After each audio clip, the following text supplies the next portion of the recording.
उपेंद्र कुशवाहा ने कहा है कि ललन सिंह का झुकाव राजद की तरफ है। ललन सिंह जदयू के कम राजद के ज्यादा है। नीतीश की राजनीति से कम और राजद की राजनीति से उनका रिश्ता है। जदयू के राष्ट्रीय अध्यक्ष के रूप में कम और राजद के नेता के रूप में काम ज्यादा कर रहे हैं।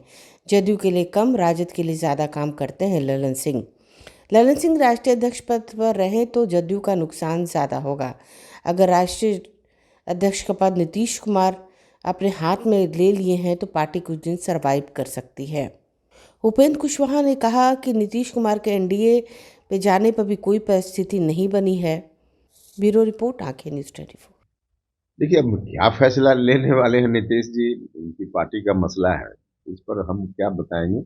लेकिन जो चर्चा है, उस चर्चा के आधार पे कोई बड़ा फैसला अगर नीतीश जी ने लिया तो थोड़ा फायदा बचाव नीतीश जी का हो सकता है, पार्टी का हो सकता है। वरना पुराने पैटर्न पर ही अगर चलते रह गए तो जेडीयू को बर्बाद होने से दुनिया की कोई ताकत नहीं बचा सकती है। तो अब इसको अब नीतीश जी किस रूप में सोचेंगे, तुरंत बर्बाद होने दें या धीरे धीरे बर्बाद हो, अब इसके बीच का फैसला तो नीतीश जी को लेना है। राष्ट्रीय अध्यक्ष बदले जाने की, राष्ट्रीय अध्यक्ष इसलिए हमने कहा ना, बड़ा फैसला का मतलब वही है। अगर राष्ट्रीय अध्यक्ष बदलाव की बात जेडीयू में हुई तो पार्टी को थोड़ा सा कुरामिन मिल जाएगा।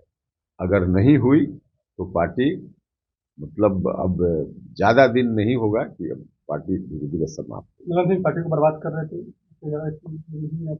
निश्चित रूप से अभी जो कुछ भी हुआ, जब से एनडीए से नीतीश जी हटे, तब से राष्ट्रीय अध्यक्ष के रूप में जो कुछ भी उन्होंने किया, इस बात का एहसास नीतीश जी को होगा ही। और रोज बरोज पार्टी का नुकसान हुआ है, इसमें कहाँ दो राय।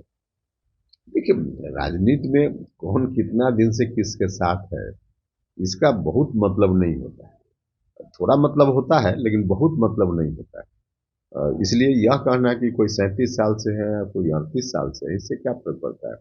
वर्तमान जो पॉलिटिकल सिचुएशन का डिमांड है, उसके आधार पर राजनीति में चीजें चलती हैं। इसलिए यह कहना कि कोई कितना दिन से है, इसका कोई मतलब नहीं। ललन सिंह के राष्ट्रीय अध्यक्ष के पद पर रहते हुए आप भी जदयू में थे, तो ललन सिंह के जो कार्य करने की शैली है, किस रूप में देखते हैं? ललन सिंह अगर हटते हैं तो क्या कुछ पार्टी में बदलाव होगा, या अगर रहते हैं तो क्या कुछ नहीं? देखिए, अब हर परिस्थिति में जेडीयू को बर्बाद ही होना है। हाँ, अगर राष्ट्रीय अध्यक्ष का दायित्व नीतीश जी अपने हाथ में ले लेते हैं तो पार्टी कुछ दिन ज्यादा सरवाइव कर जाएगी। और जिस रूप में पार्टी चल रही है उसी रूप में अगर चलती रह गई तो पार्टी जल्दी बर्बाद हो जाएगी। तो कुछ दिन और सरवाइव करे कि अभी का अभी बर्बाद हो जाए, अब इस दोनों के बीच फैसला लेना है जो नीतीश जी को लेना है। तो ऐसा आप मान रहे हैं कि ललन सिंह पार्टी में टूट डाल रहे हैं? नहीं, टूट डाल रहे हैं कि नहीं डाल रहे हैं तो वही जानेंगे। लेकिन जो कुछ भी हाल के दिनों में उनके नेतृत्व में पार्टी की ओर से एक्शन हुआ है, उससे तो पार्टी का बहुत नुकसान हुआ ही है। महागठबंधन के साथ जाकर के तेजस्वी यादव के नेतृत्व में बिहार को सौंप देने की बात, यह जो रणनीति पार्टी की हुई, जिस रणनीति पर पार्टी अभी तक चल रही है, तो इससे तो नुकसान हुआ ही है, रोज नुकसान हो रहा है पार्टी का। लगातार आप ये कहते आ रहे हैं, जब से आप जदयू से अलग हुए, नई पार्टी आपने बनाया है, कि जदयू टूट जाएगी, जदयू में कुछ बचा नहीं है, तो क्या लग रहा है कि ललन सिंह आरजेडी के बी टीम के तौर पे काम कर रहे हैं? नहीं नहीं, ललन सिंह जी अब जेडीयू के कम, आरजेडी के ज्यादा है।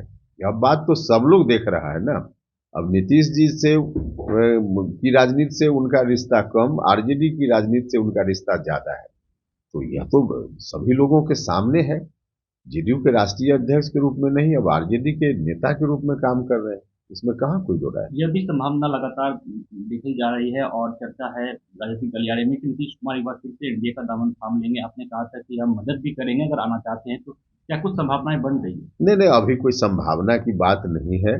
कभी वैसी परिस्थिति अगर नीतीश जी को एहसास हुआ और वैसी परिस्थिति आई तब के बारे में हमने कहा है। फिलहाल वैसी कोई संभावना नहीं। जदयू सवाल लेंगे, जिस तरह से राष्ट्रीय कार्यकारिणी की बैठक आयोजित की गई है, तो जदयू की ओर से कहा जा रहा है कि इसमें सीट शेयरिंग को लेकर भी बातचीत हो सकती है, इंडिया गठबंधन को लेकर। क्या लग रहा है कि ऐसा कुछ संभावना? नहीं, अब इस तरह का कोई एजेंडा उनका होगा तो विचार करेंगे, उससे हमको क्या। अगर आपने अभी तक हमारे चैनल को सब्सक्राइब नहीं किया है तो हमारे चैनल को जल्द से जल्द सब्सक्राइब करें, लाइक करें, शेयर करें और कमेंट अगर आप भी अपने दुकान, प्रतिष्ठान, school, college, coaching centre, restaurant, cafe का विज्ञापन देना चाहते हैं, वो भी किफायती दर पर, तो आंखें न्यूज़ 24 लेकर आया है आपके लिए एक सुनहरा मौका। आंखें न्यूज़ 24 न्यूज़ पोर्टल की दुनिया में बिहार का सबसे उभरता हुआ चैनल, जहां बिहार झारखंड से जुड़े तमाम बड़ी खबरें देखने को मिलती है। तो देर किस बात की, आज भी जुड़े आंखें न्यूज़ 24 के साथ। संपर्क करें हमारे व्हाट्सएप नंबर 8935876430 पर। क्या आप पत्रकारिता के क्षेत्र में अपना कैरियर बनाना चाहते हैं? तो आज ही royal Ashoka institute of mass communication and journalism में अपनी जगह सुनिश्चित करें। आर्यभट्ट ज्ञान विश्वविद्यालय पटना से मान्यता प्राप्त 100% प्लेसमेंट के साथ royal Ashoka institute of mass communication and journalism नामांकन जारी है। हमारा पता है DS/16 गायत्री मंदिर के समीप, कंकड़ बाग, पटना 8,20,000। आप हमें संपर्क भी कर सकते हैं। हमारा मोबाइल नंबर है 9955456126।